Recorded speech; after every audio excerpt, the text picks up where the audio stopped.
Are you trying to kill me with worry? What if next time you don't return from the surface?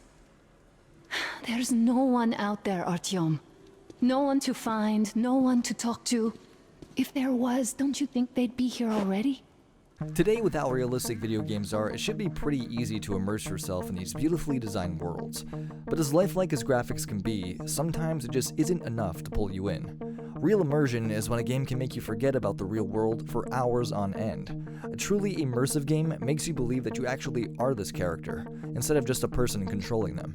Before we dive into how to make your gaming experience more immersive, we first need to understand what exactly makes a game immersive. There's a bunch of key factors to look at, but I'll be focusing on two very important aspects here.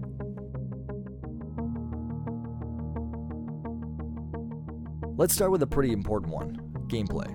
When it comes to immersive gameplay, you need to ask yourself, is this game engaging and am I having fun? Is the game constantly keeping you on your toes, or is there a lot of downtime that breaks that immersion? Things like long walks from point A to point B with next to nothing happening in between. Multiple long animations that you're just forced to watch every time. These things take you out of the experience. If you find yourself constantly on your phone while you're playing a game, then your immersion has been broken.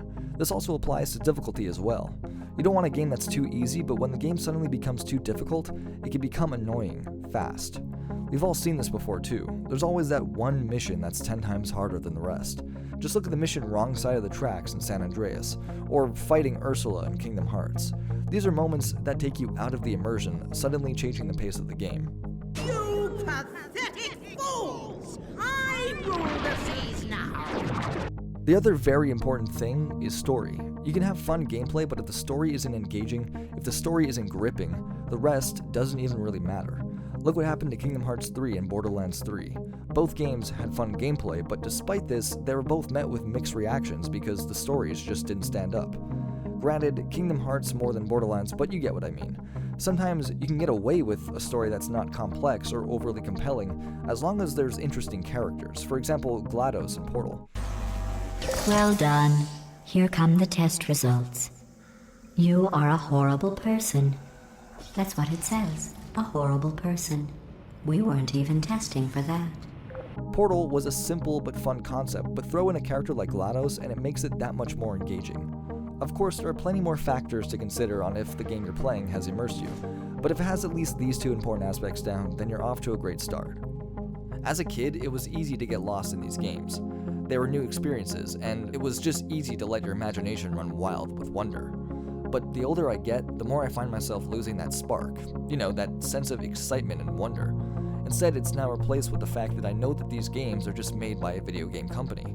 I know the technology behind them and how they're made, and because of that, the magic I once had as a kid is gone. But despite all of this, maybe, just maybe, there does exist ways to make your gaming experience that much more immersive.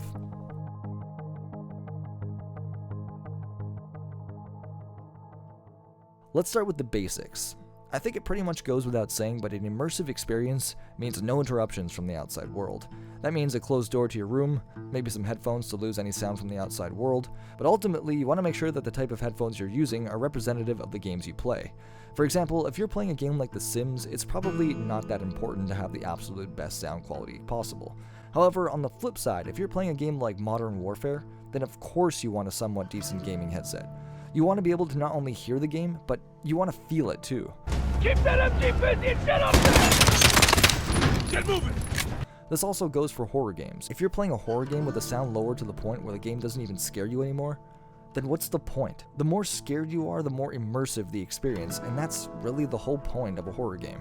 Of course, there's also other peripherals that can help with bringing you into the game, but let's be honest, you don't want any of these. What you really want is this. We are on the brink of 2020, and if you haven't tried virtual reality yet, you are missing out, my friend. Between Windows Mixed Reality, the Oculus, and the Vive, not to mention a plethora of other options, there are so many headsets to choose from. If you were one of those people who thought that VR gaming was just going to be another fad, then stop letting time pass you by and check out what it has to offer. Virtual reality gaming is such an immersive experience, it's taken on a life of its own. With a hugely populated Steam library of content and how immersive it is, it's no surprise that VR is at the point where it's at. Sword fighting, to flying, to simply walking around an existing world that you already know, can be pretty breathtaking. And with huge VR titles like the new Half-Life Alyx, it's no surprise that people are still buying into VR.